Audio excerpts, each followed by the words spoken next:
pouco sobre o direito da família e as suas aplicações. Doutora, muito obrigado. Por favor, se apresente e pode dar início na sua palestra aí, tá bom?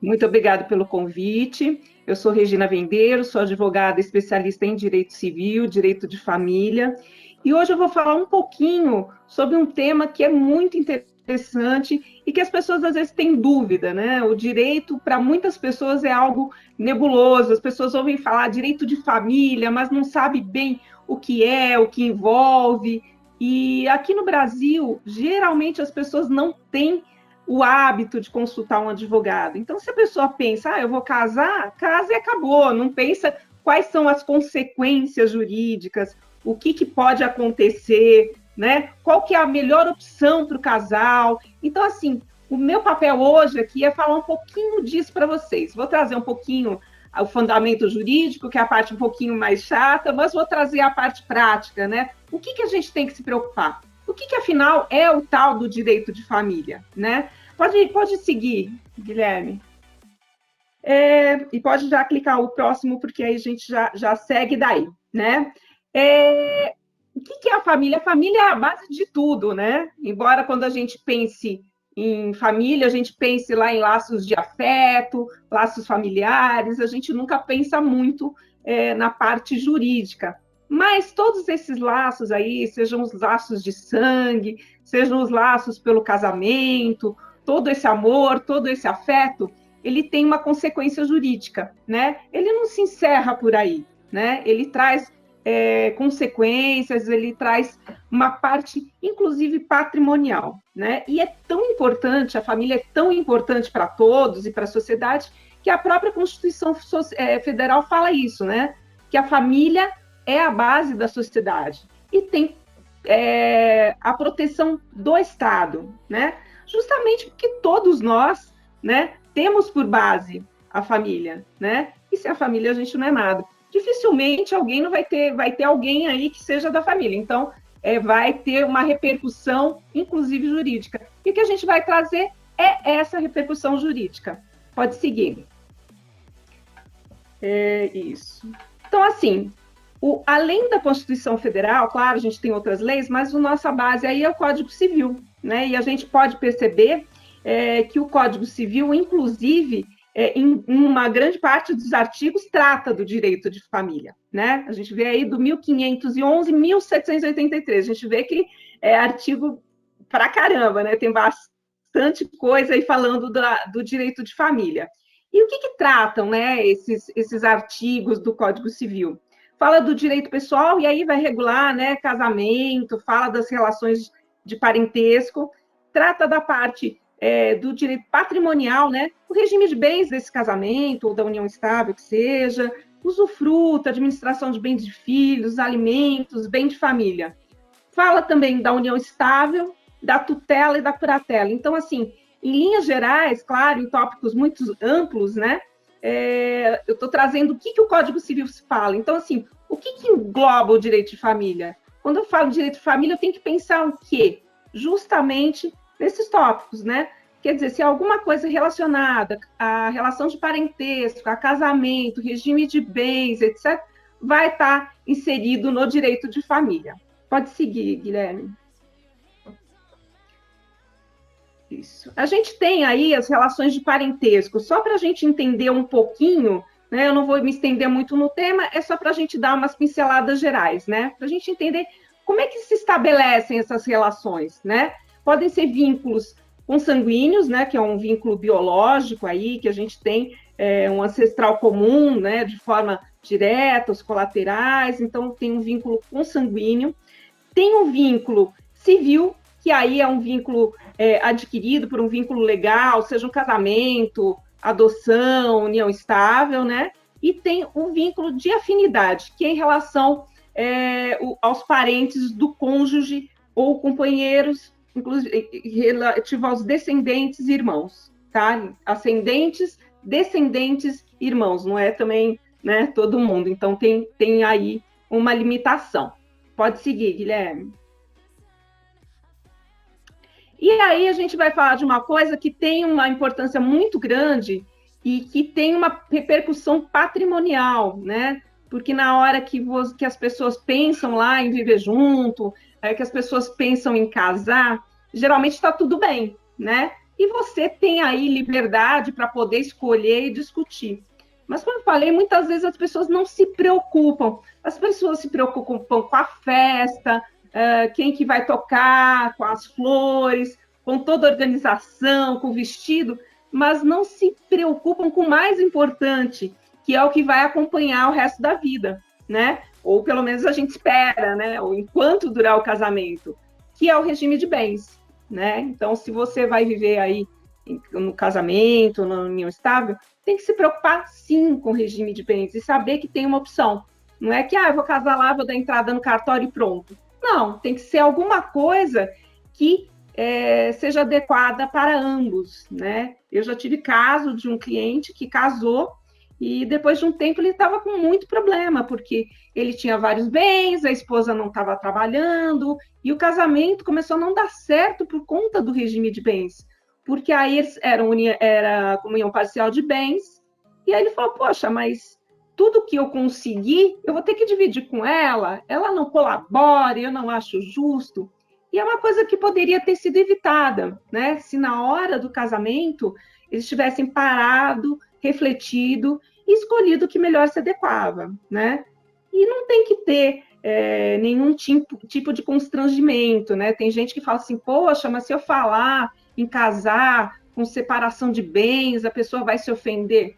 Não, é uma coisa objetiva, não tem por que se ofender, né? O regime oficial, o regime legal aqui no Brasil é o da comunhão parcial de bens, né? Atualmente, se você não fizer nenhuma escolha, você vai casar pelo regime da comunhão parcial de bens. Então, como é que funciona? Tudo que era seu antes do casamento, o que você receber de herança, o que for particular seu, não vai para outra pessoa, não comunica com o cônjuge, né? Agora, tudo que vocês adquirirem depois do casamento é partilhado, é meio a meio. Então, é um regime que atende a grande maioria, né? E até por isso que é o regime legal, é o regime oficial, mas não é o único, né? Eu coloquei só os mais comuns, a gente tem mais alguns outros e algumas particularidades, mas eu vou trazer em linhas gerais que são os mais habituais. A comunhão universal de bens, e esse comunica tudo, o presente, passado, futuro, o que receber, tudo é dividido, tá? Então, todo patrimônio, todas as dívidas, tudo que for do casal é dividido meio a meio. É que era comum antigamente, né? Hoje em dia é muito raro, né, quem opta pela comunhão universal de bens, né? A tendência é mais ou a comunhão parcial ou a separação convencional de bens. E a separação convencional de bens, ou seja, você não vai dividir com a pessoa os seus bens. O que é seu, o que é da pessoa, né? A gente coloca convencional porque tem a separação legal, né?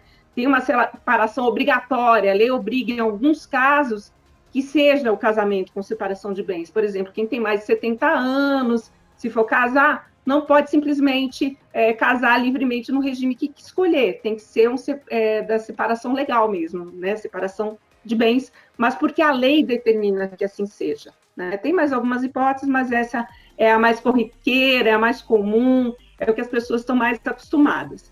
Pode seguir, Guilherme. Pode seguir para o próximo slide. Esse é mais uma ilustração para a gente fixar bem e lembrar, né?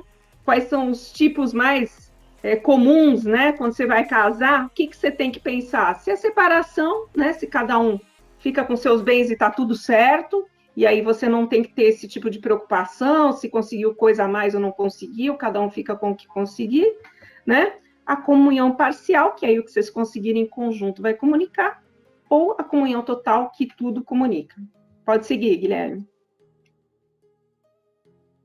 E aí tem uma questão, né, que quando você casa por algum desses regimes, que não é o regime legal, que não é o da comunhão parcial de bens, você tem que fazer um documento que chama pacto antinupcial, né? Ele é celebrado antes do casamento justamente para você estabelecer qual é esse regime de bens, né? Quais são as regras patrimoniais que vão ser aplicadas, né? Então, é feita uma escritura pública antes, aí é levado no cartório de registro civil, que vai ocorrer o casamento, né? E depois você tem que averbar, e se o casal tiver imóveis, etc., cada um tiver os imóveis, averba nos imóveis também, né? Para que se torne público aí qual que é o regime. Então, assim, é uma particularidade, muita gente sabe, muita gente conhece, mas tem gente que não tem conhecimento, que tem que fazer esse documento aí antes de optar pelo regime de bens. Você tem que fazer antes do casamento,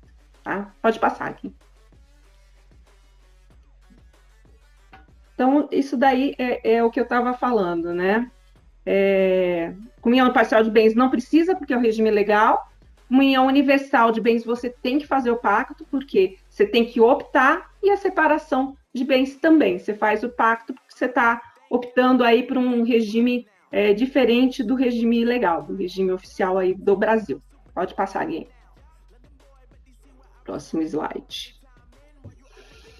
E aí tem essa questão, se você casou no regime de bens, você pode alterar, né?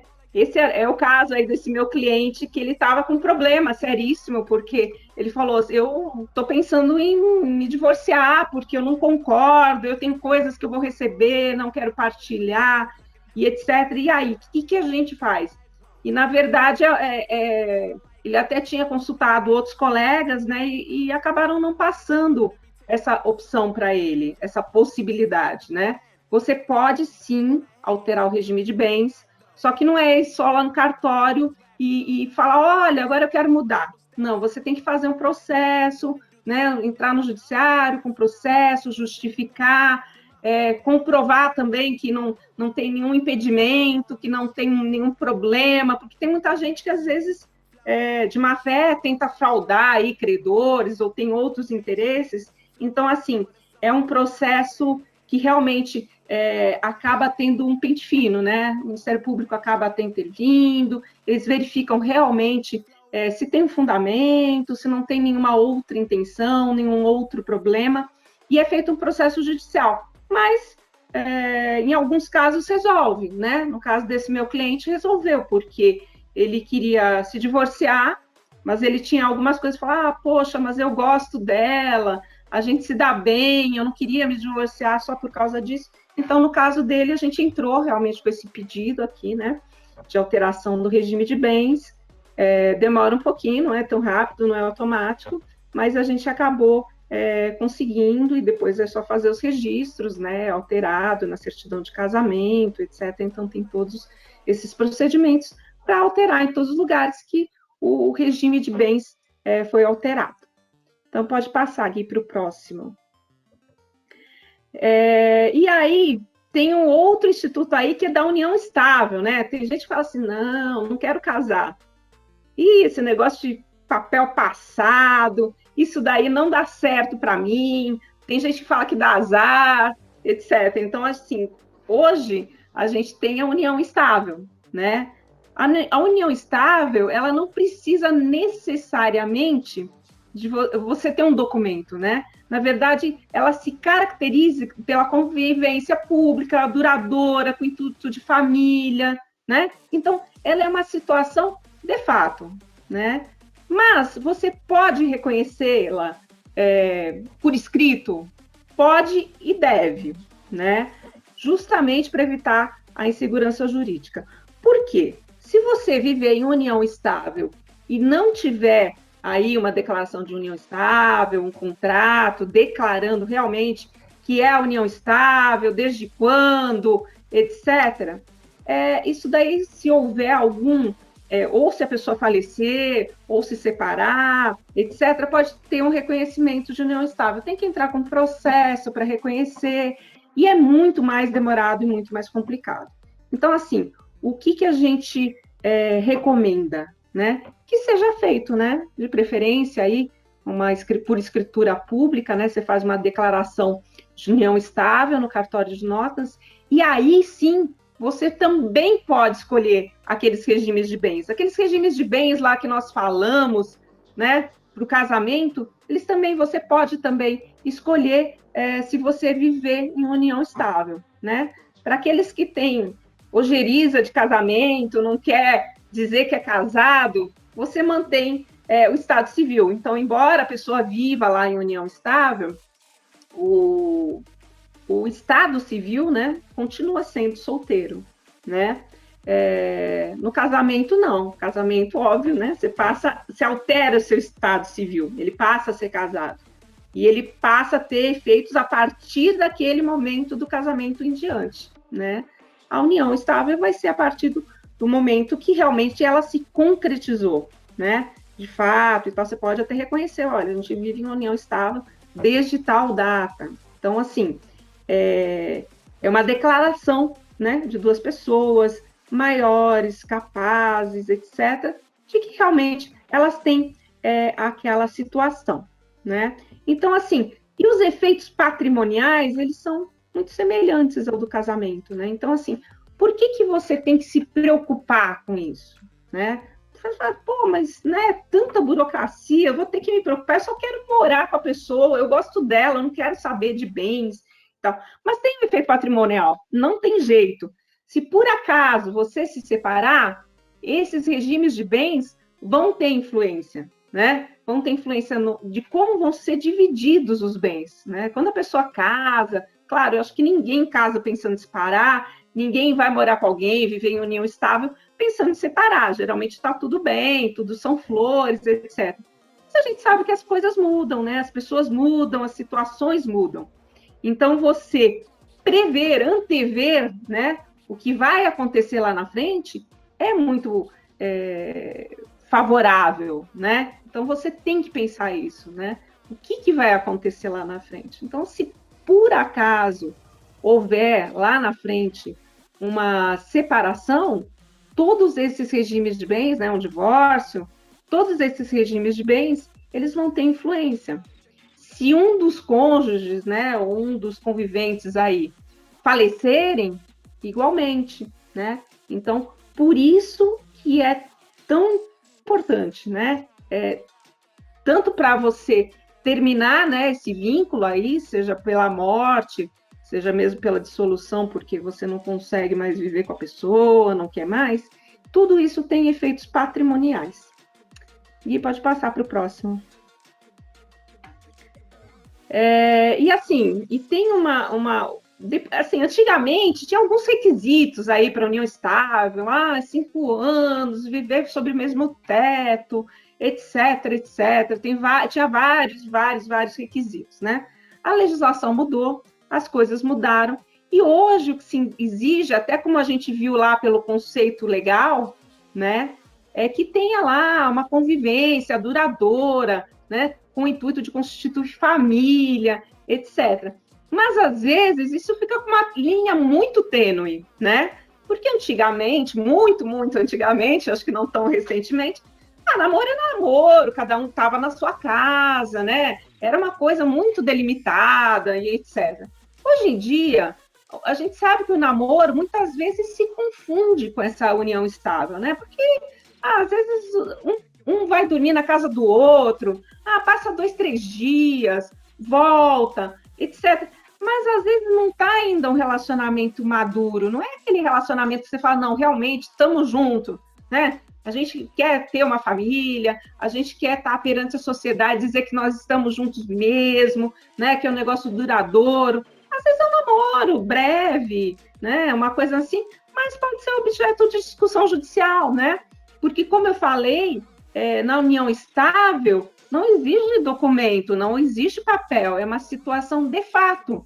Então, muitas vezes, ela pode se confundir, pode ser muito tênue essa linha do namoro e da união estável. E, às vezes, você pode não querer, você fala, gente, eu quero namorar, eu não quero um compromisso, não quero que interfira no meu patrimônio, não estou afim de nada disso, eu preciso declarar que é isso, né? Então, assim, também você pode fazer uma escritura pública declarando que é um namoro, né? Evitando aí os riscos da repercussão patrimonial da união estável, né? Evitando ter lá na frente um processo judicial, muita dor de cabeça para você se defender, demonstrar que não era, é testemunha, documento, é um processo chato, demorado, cansativo. Então, muitas vezes, você evita isso com um simples documento, né? Se vocês estão de acordo que é só um namoro e que ok, você pode fazer esse documento que é um contrato de namoro. Agora, tem muita gente que fala de nulidade, que pode, que não pode. O que é importante é que, assim, o contrato de namoro tem que refletir realmente um namoro. Não dá para ser uma união estável, né? E você falar assim, não, vamos enganar todo mundo, né? Claro, se você tiver isso daqui como prova, é bem mais difícil de você derrubar, né? Vai ser muito mais difícil comprovar uma união estável, porque você vai falar, não, nós somos maiores, capazes, fomos no cartório, reconhecemos, é um argumento a mais. Mas se tiverem outras comprovações, pode ser derrubado. Por isso que a gente fala, né? Tem que corresponder à realidade, tem que ser um namoro mesmo. Mas não quer dizer que você não pode dormir na casa da pessoa e etc., que você não pode namorar. Você pode, o que não pode é ter lá vamos dizer, um envolvimento tão sério, a ponto de você ter um monte de bens em comum, às vezes ter conta conjunta, você vê que a pessoa está totalmente envolvida, que não é mais só um simples namoro, tem ali uma comunhão de vida, né? Uma comunhão de propósitos, o intuito de estar junto, mas realmente com uma família.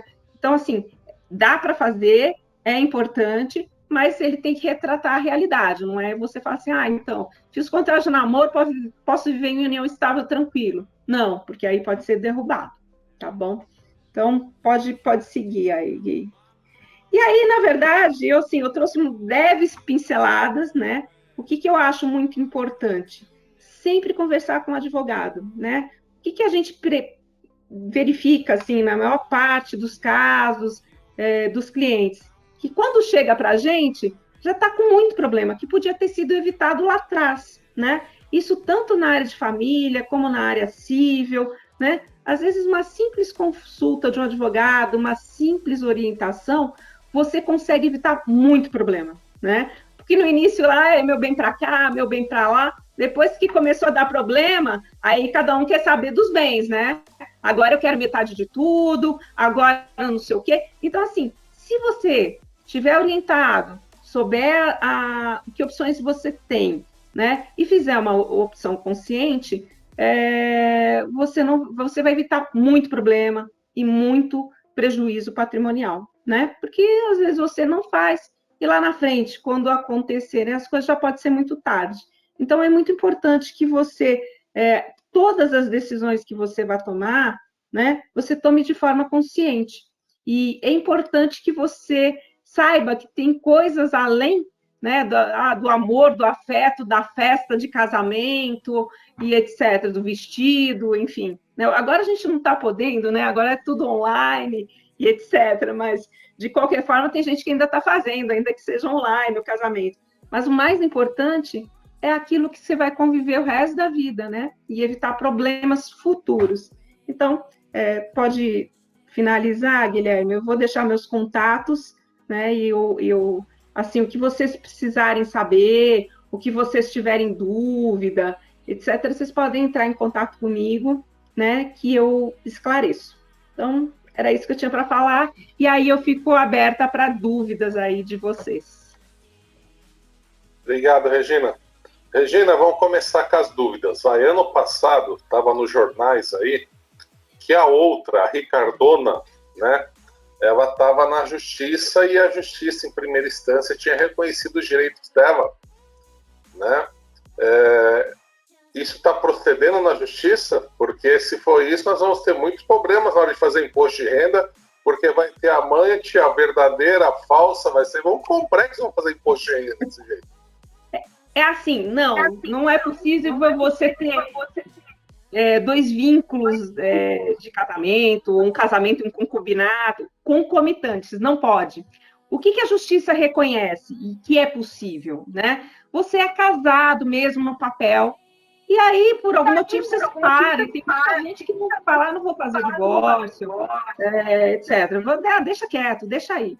e a pessoa sai de casa, separa, não tem mais nada a ver com aquela pessoa, né? Não tem mais vida em comum, não tem mais a coabitação, os deveres do matrimônio, etc. E aí passa a viver com outra pessoa, né? Aí sim, aí você pode ter realmente a pessoa casada no papel, né? E ter um reconhecimento de uma união estável. Mas concomitante, não, né? A amante, a concubina, a antiga concubina aí, não pode, né? Pode realmente ter encerrado o casamento, ele não foi encerrado de direito, né? Não deu baixa lá no cartório, né? E aí ter outro relacionamento realmente com intuito de constituir família, né? A gente percebe, tem muitos casos que a pessoa, às vezes, acontece... Eu tive um caso assim, né? A pessoa continuava casada, né? E teve filho com outra, tal, morava com outra. Não é que teve filho, que só ter filho também não quer dizer nada, né? Não é uma prova irrefutável, né? Porque tem gente que sai um dia e acaba, né? A pessoa engravida. Isso não quer dizer que é uma união estável, né? Mas, enfim, eu tive um caso desse. A pessoa ela separou de fato, continuou casado no papel e acabou morando com outra pessoa, teve filho com outra pessoa. E eu fiz o inventário, inclusive. Então, quando a gente fez o inventário, a gente teve que reconhecer os direitos, né, desse menor, os direitos da outra pessoa, mas não porque era uma relação concubinária, né, é porque realmente havia encerrado o casamento e não tinha legalmente regularizado. Não sei se era isso, João. Era isso que você queria saber ou não era essa pergunta? Não. O caso é o seguinte: o cara é casado, mora com a mulher, e ele tem a outra e a mulher sabia da outra. O juiz, na primeira instância, deu direito à outra a ter participação nos bens, tá? Não sei como está o processo depois que está lá correndo, né? Então, ô João, isso é poligamia, né? Assim, teoricamente seria, ele não casou com as duas, né? Ele só casou com uma, então não é poligamia por isso. Não, mas assim, de qualquer forma, João, não tem como você ter uma relação legal, né, com ambas, né? Você concorda? Alguém aí tá falando. Porque assim, um dos deveres, né, do casamento é a fidelidade, né? Por que a gente casa? Se puder casar e sair com todo mundo, na verdade, um dos direitos é esse, né? Coabitação, fidelidade e tal. Você tem alguns deveres, né, do casamento. Então, na minha opinião, eu não concordo. Eu entendo que não dá para você ter os dois concomitantes e as duas terem direitos concomitantes. Claro, se tiver filhos, por exemplo, o filho vai ter direito, óbvio, mas na qualidade de filho. Eu não concordo. Eu acho que está errada essa decisão. Eu também acho que só fui na primeira instância, depois perde. Perguntas, pessoal. Solange está com a mão levantada. Vamos lá. Ela vai falar dos montes de marido que ela teve. Fala, Solange, conta tudo. Quando tem a união, você casa com separação de bens, eu acho que as pessoas acabam se casando com medo de um provável divórcio, né? E a separação dos bens. Mas e quando o casamento é muito bom, tende a ir até o fim da vida de um dos dois, né? Como fica o viúvo nesse caso? Ele tem direito aos bens ou não? Na verdade, assim, ele tem direito, sim. Tem direito aos bens. Antigamente tinha muito essa discussão, se sim ou não, mas tem sim. Por exemplo, se ele tiver só ascendentes, por exemplo, divide entre todos. Ele partilha de igual para igual com os filhos do outro cônjuge, no caso, ou não? Ou ele fica com 50% e os filhos 50%? Como fica? Não, ele não é meeiro, né? Que aí, no caso que você está falando, ele seria meeiro, que é o caso da comunhão parcial de bens, né? Ele não é considerado meeiro, ele pode entrar como herdeiro, não como meeiro. A menos que tenha bens comuns, se comprou junto, ok. Mas se não, não. Eu casei com separação de bens, por isso eu estou perguntando, né? E, por enquanto, meu casamento está muito bem, eu tenho medo de depois ele ficar desamparado, né? Se eu for primeiro. Principalmente agora nessa história do Covid, a gente fica com medo de tudo, né? E ele também tem os bens dele, e eu também, a gente fica preocupado com essa questão. É assim, na verdade, você pode você tem filhos, Solange? Tenho 3 filhos. Então, assim, metade do seu patrimônio você pode dispor para quem você quiser. Se você quiser fazer um testamento, o que não exceder metade do seu patrimônio, você pode fazer um testamento para dispor para quem você quer deixar. Mas se eu não fizer nada, é dividido pelos 4, no caso. Sim. Obrigada.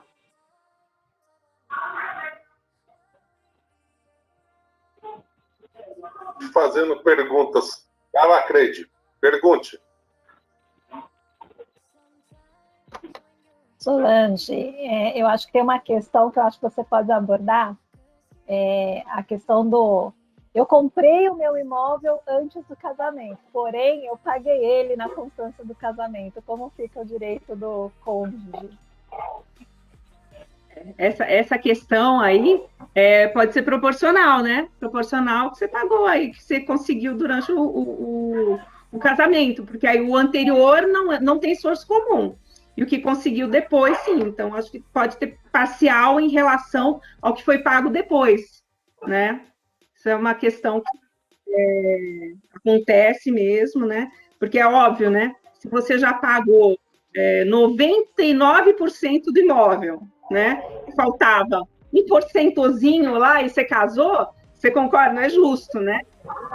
Bem, né? Você comprou o imóvel lá um mês antes de você casar. Você já pagou uma prestação. E aí você pagou a vida inteira. Então, assim, é proporcional ao período do casamento aí. Essa questão também é bem interessante mesmo, Cleide. Eu coloquei para você poder abrir, né, o debate justamente por isso, que eu já peguei clientes que a pessoa queria dividir, a que não comprou queria dividir igual, e o que comprou não queria dar nada. Então, fazer os dois entenderem que não era nem tudo para um e nem tudo para o outro foi difícil. Não, perfeito. E é uma dúvida, é um caso bem legal e bem interessante, e que acontece na maior parte dos casos mesmo, né, Cleide? Porque hoje em dia as pessoas compram lá o imóvel para pagar em 15 anos, não sei quantos mil anos. E aí, nesse meio do caminho, a pessoa casa, a pessoa vai viver numa união estável, tal. Então, acho que o exemplo mais claro e mais fácil para entender seria esse, né? Poxa, se você pagou uma parcela e casou, né? Não faz sentido. Se você não faz sentido, tem que dividir. Então, se você pagou metade, então, sei lá, você casou, tinha pago metade, então, metade não vai, metade entra. Então, tem que ser proporcional mesmo. Mas é uma pergunta excelente, muito, muito bom esse caso.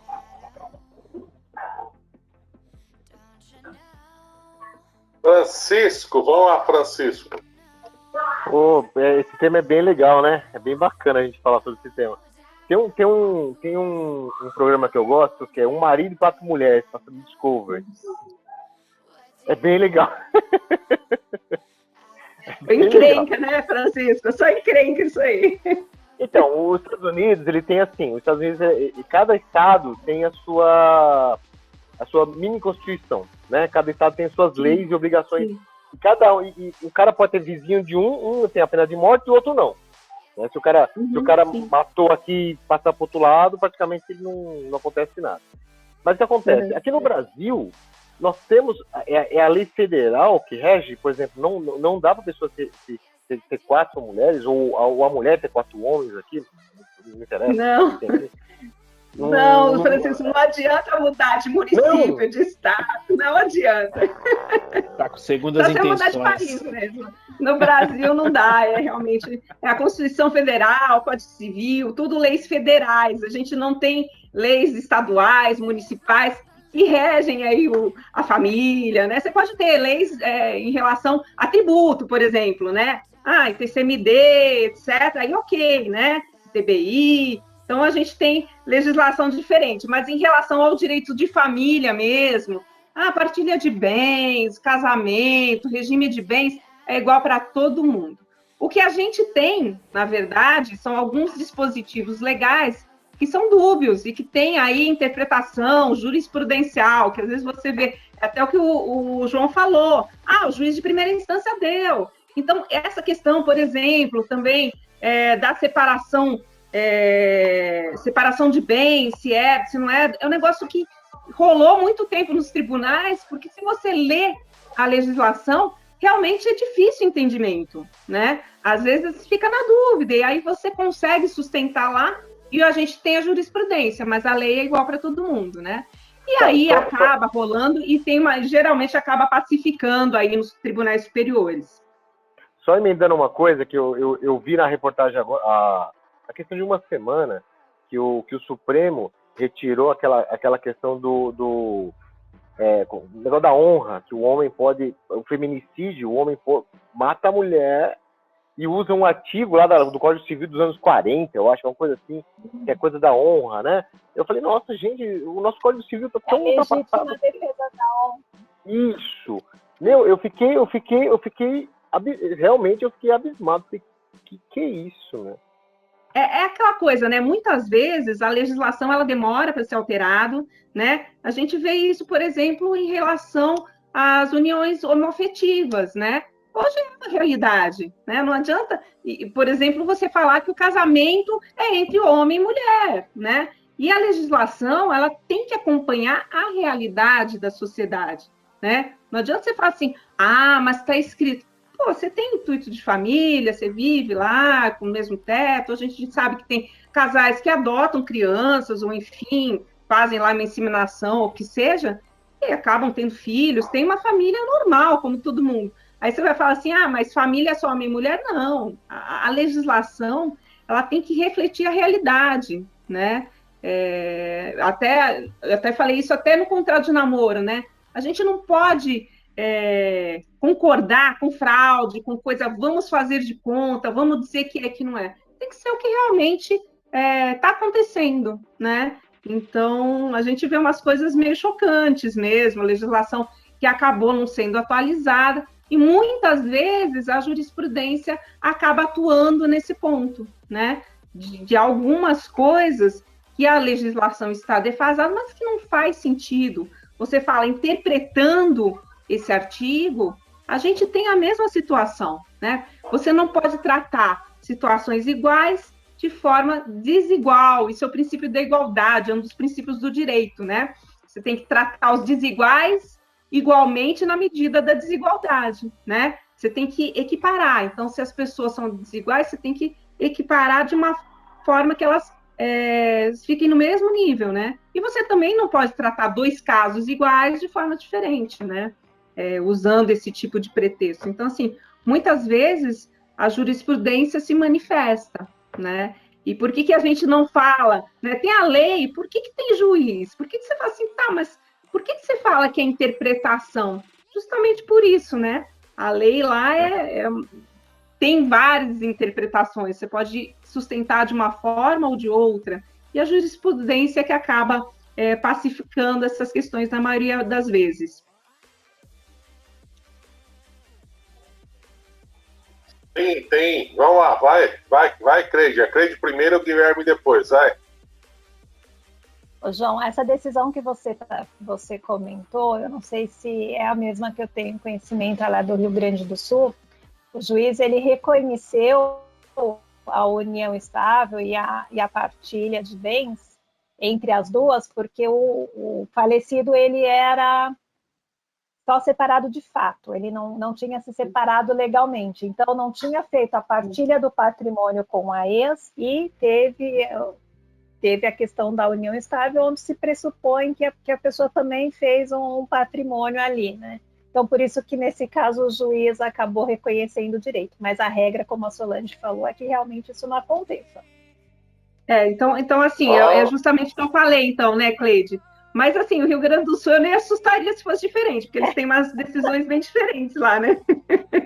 Mas é que ela conseguiu provar que existiu uma separação de fato ali, que não foi feito a quebra do vínculo do matrimônio, mas que houve uma união estável entre ela e o falecido. Então, por isso que houve a partilha. Então, nesses casos realmente acontece. Mas se não foi for justamente um casamento ativo e não seria uma união estável, seria um concubinato, isso a lei não permite. Exatamente. Eu vou falar uma coisa, eu acho que esse cara aí já odiava ele, ficou odiando mais, ainda bem que ele estava morto, né? Senão acho que ela ia matar João, ele. Mas assim, eu tô com um caso exatamente assim, né? Mas é um caso muito, muito dúbio e muito tênue, porque ele continuou casado com a pessoa, né? Ele era casado, estava na casa, tal, mantinha outra, né? Porque ele tinha um outro apartamento, ele morava em São Paulo, tinha um apartamento em Diadema que era do casal, inclusive, ficava vago lá e ele usava para encontrar com essa outra, né? Dizia que ela era faxineira, enfim, tal, e usava para encontrar com essa pessoa. O que aconteceu? Quando começou a Covid, ele era uma pessoa que não parava em casa, saía, não sei o quê. E a esposa era do grupo de risco, né? Então a família falou, não, você decide, ou você fica passeando, saracoteando, ou você fica lá e ela fica aqui. O que aconteceu? Ele mudou para esse apartamento que é em Diadema e a pessoa foi para lá, no período da Covid. E agora ela está pedindo a divisão dos bens. E aí você vê que é uma coisa bem complicada, né? Porque ele tinha um relacionamento com ela tinha até conta de telefone nesse apartamento, tal. Então você vê a confusão que se criou por conta disso, né? E pior, e assim, ele acabou morrendo de Covid, gente, só para falar, né? Realmente não dava para ele conviver com a esposa. Mas é difícil, viu? Porque a gente está com várias coisas lá para provar que tá complicado. Às vezes fica muito tênue, né? Porque como ela era, tipo, faxineira, era acompanhante, assim, de, sabe, para ir em médico, essas coisas, ela tinha um monte de coisa que ela ia no médico com ele. Então, complicado, viu? Tem uns casos que são bem complicados. Vai lá, Guilherme primeiro e o Francisco Assis depois. Vamos lá. Bom, doutora, é muito boa aí sua apresentação. Surgiu várias dúvidas aí, né? Que eu tô para casar com o Sabrinão aí, tem um tempo aí, né? E assim, Sabrinão não é fácil, né? Sabrinão é uma pessoa assim bem difícil. E aí veio uma dúvida aí sobre o casamento, a partilha dos bens, tá? Eu ainda não tenho a casa, mas a gente já está planejando de comprar casa e tudo mais. Só que para evitar justamente essa rincha de o que é meu, o que é seu, vai ter que dividir tudo. Um colega meu, ele comentou comigo que tem a possibilidade de você deixar, por exemplo, os imóveis, os bens materiais, para usufruto das crianças, no caso. Então, é verdade isso? É possível? Por exemplo, aí se separou, cada um pega as suas malas, vai embora e a casa fica. Ninguém mexe na casa porque é patrimônio da criança, certo? Na verdade, o patrimônio continua sendo seu, mas o usufruto é da criança. E, assim, o usufruto, ele só se extingue com a morte da criança, né? Na verdade, que é o beneficiário do usufruto. Então, é possível, né? Você vai continuar. Se você separar, etc., vocês vão partilhar, etc., mas o usufruto fica em benefício, seja dela, seja das crianças, seja de outra pessoa. Porque, então, assim, eu cansei de ver casal que se separa, vende os bens, gasta todo o dinheiro e aí fica todo mundo ferrado sem nada, sabe? Então, deixa para as crianças lá e cada um luta o seu sozinho, entendeu? E vai ser difícil quem queira comprar com usufruto, né? Mas é difícil. Comprar, eu tenho 3 filhos, se eu não deixar uma casa para cada um, que pai eu serei? Isso aí, tá certo. Mas você pode, na verdade, tem as duas formas, né? Tem gente que compra em nome dos filhos e deixa em usufruto, né? Mas sempre com essa questão assim, você não pode beneficiar um dos filhos, né? Você tem que deixar equivalente para todos. É o que eu falei, você pode dispor de 50% do teu patrimônio, para quem você quiser. Pode ser até para um, para outro, sei lá, para quem você quiser, uma pessoa que você gosta. 50% você pode dispor, 50% tem que ser a legítima deles, então você não pode mexer. E não pode beneficiar um e prejudicar o outro, que depois vai ter que equalizar esse patrimônio, entendeu? Vamos lá, Francisco Assis. Regina, Eu vou fazer uma pergunta. Imagina uma situação. A minha esposa, ela era sócia de uma empresa. A empresa fechou, ela tinha 5% de participação. E numa eventual execução de processo trabalhista ou qualquer outro processo que seja com fornecedor ou que seja com aluguel, o que quer que seja, ela responderia por 5%. Eu, na condição de casado com ela, os bens que nós temos em comum, ou bens que eu comprei antes e depois a gente adquiriu e dividiu porque depois do casamento juntou, eu respondo também por isso ou ela responde? Como é que fica? É meio a meio? Eu respondo também metade dos bens? Como é que funciona? É comunhão parcial de vocês? É, parcial. Mas os bens que você tinha antes, você falou que entrou tudo, eu não entendi. Por exemplo, eu comprei um apartamento antes de casar, ou uma casa antes do casamento. E depois que a gente casou, não entra. Mas o que a gente comprou depois disso, durante o nosso casamento, se ela sofre uma execução, eu não tenho nada a ver com a empresa, não tem meu nome na empresa, eu tenho que responder 50%. Também por metade, 50%. Na verdade, seria eventual, ela que... vai para um leilão, o imóvel, se tiver que ir para leilão, e aí eu recebo metade disso, a outra metade vai para pagar o processo, é isso? Na verdade, a metade dela será penhorada, a sua não, né? Porque, na verdade, mas só também se fosse comunhão total de bens. Se for comunhão total de bens, todo mundo responde por tudo, né? Se é comunhão parcial, a metade dela que responde pelas dívidas. Mas, nesse caso, você não pode entrar com recurso e dizer, olha, eu não tenho nada a ver com o negócio aí. A outra metade do imóvel é meu, não vai penhorar, não vai vender, não vai fazer nada. Você pode, né, assim... Geralmente você tem mais problema nesses casos que eu não...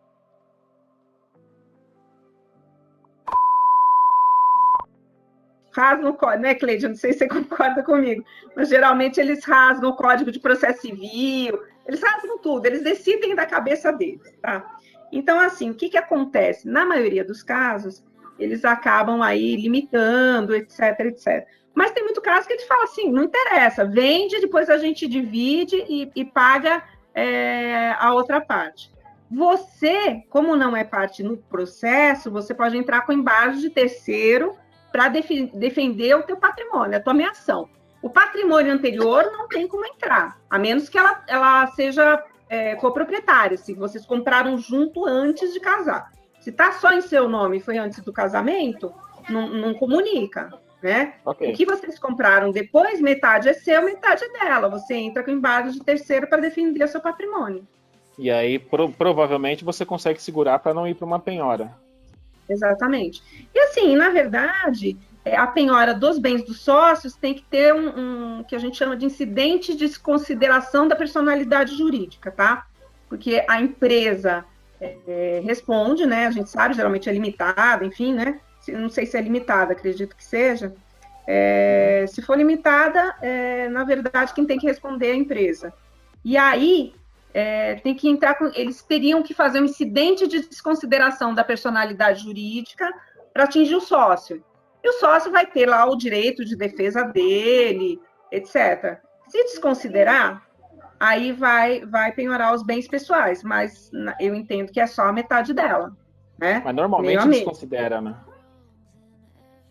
Se você falar de trabalhista, eu vou te dizer que sim. Por isso que eu comecei dizendo, olha, trabalhista é complicado.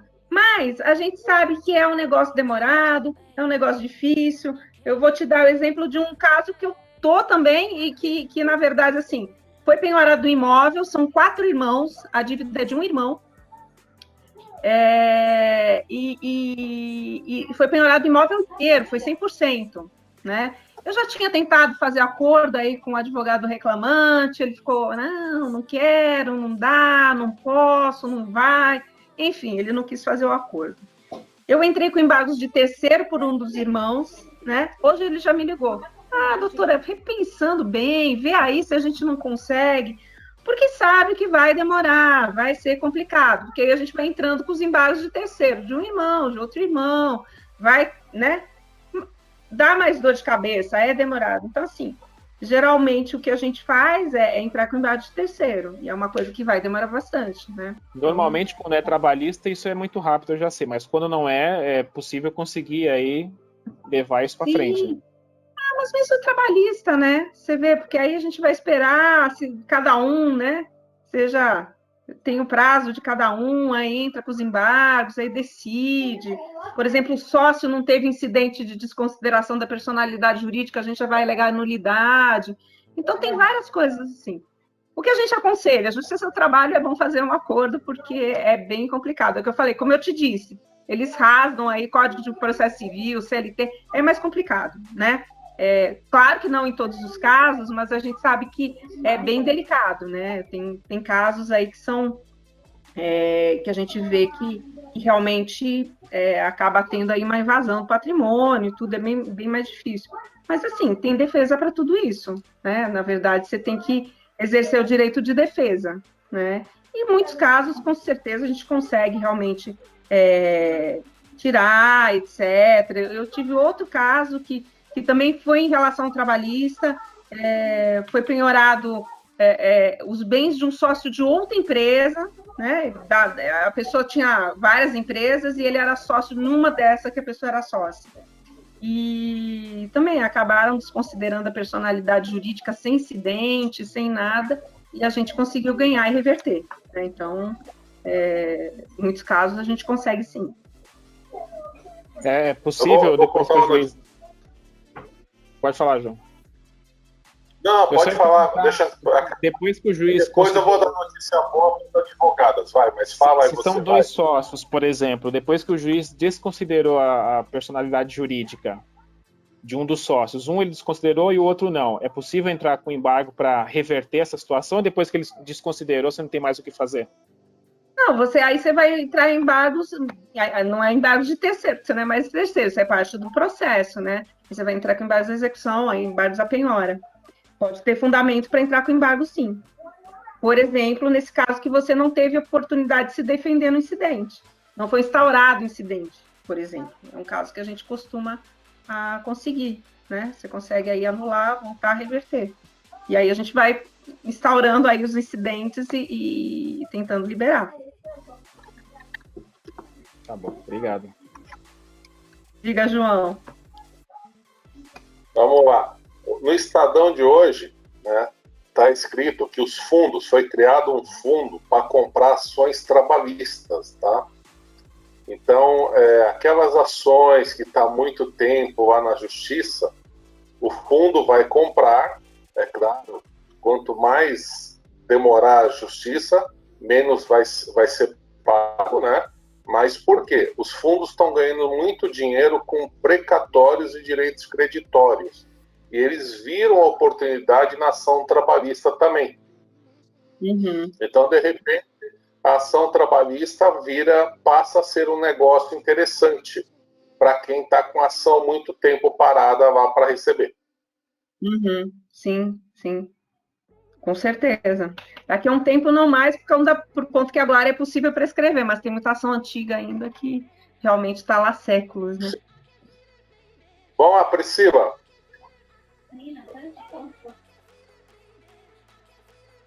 Olá, boa noite. Boa noite. Boa noite, doutora Regina. Boa noite. Um casal unido em comunhão parcial de bens que adquire uma casa depois da união, mas que ambos têm filhos do primeiro casamento, do casamento anterior. No caso da morte de uma dessas pessoas, os filhos podem pedir a venda da casa, tirar a pessoa que ficou do imóvel? Na verdade, assim, você tem lá o direito de habitação, né, o cônjuge sobrevivente, né? E assim, se compraram no regime da comunhão parcial de bens, né, depois do casamento, tudo, esse cônjuge vai ser meeiro, né? Então, esse cônjuge aí vai ter metade, né? E os outros filhos, sejam do primeiro, do segundo, de qualquer casamento, vão dividir o restante. Então, metade é do cônjuge e a outra metade vai ser dividida entre os filhos. Então, mas enquanto essa pessoa que sobreviveu, ela está viva ali, ela tem que vender a casa, então isso aí? Se os não. Filhos... Não, entendo que não. Você tem o direito de habitação, né? Então, se é o único imóvel lá, e etc., que vocês viviam, etc., aí você pode alegar o direito de habitação. Ok, obrigada. Diego, você ia perguntar alguma coisa? Você estava com a mão levantada? Não sei se você estava com a mão no carro ou você ia perguntar. Não, na verdade eu estava com a mão no carro aqui só, mas tem uma coisa que eu queria comentar, assim. Tem um tio meu que namorou um bom tempo aí com uma pessoa. Eles noivaram, assim que eles noivaram, eles compraram um apartamento, né? Começaram a pagaram acho que 1 ou 2 anos mais ou menos. E aí o noivado não deu certo, eles se separaram e conseguiram vender o apartamento depois. Na época, o meu tio acabou deixando todo o dinheiro, né, que eles pagaram junto lá do apartamento, acabou ficando para a pessoa lá, pra menina, né? Mas hoje ele se arrepende, né, disso. Hoje ele teria alguma coisa para tentar reaver o dinheiro que ele pagou, ou entrar com algum processo, alguma coisa assim? Desculpa, ele separou e vendeu, é isso? Eles não eram casados, né? Eles noivaram, terminaram o noivado e venderam o apartamento. E aí o dinheiro ficou todo para a menina lá. E aí ele queria tentar alguma forma recuperar o dinheiro que ele também pagou, né, durante o processo. Mas quanto tempo faz isso? Olha, faz uns 3 anos mais ou menos. Assim, provavelmente vai alegar que foi doação, né? Porque ele em algum momento pediu para ela esse dinheiro, alguma coisa, não? Não. Eles meio que concordaram ali entre eles, né? Que o dinheiro acabou ficando para ela. Até pode, mas eu acho que o argumento dela aí vai ser que foi uma doação, né? Que na verdade entendo que foi, né? Se você falou assim, tudo bem ficar com você, a parte ficou de doação mesmo. O fato deles não terem casado, não terem nada assim para comprovar, né, que estavam juntos, atrapalha alguma coisa? Não, porque eles compraram juntos, era metade de cada um. Não sei se estava no nome dos dois, né? Os dois estavam pagando juntos, mas eu não sei como é que estava lá. Você pode até. Aí eu precisaria ver o caso mesmo, saber dos detalhes. Se você quiser pedir para ele falar comigo, pode passar meu telefone para ele e eu converso com ele direitinho, ver quais são os detalhes, porque assim, por incrível que pareça, nesses casos os detalhes são importantes, né? Então, se você quiser pedir para ele conversar comigo, pode passar meu telefone e eu esclareço para ele. A gente vê o que é possível fazer. Legal. Mais alguma pergunta, gente? Então, gratidão.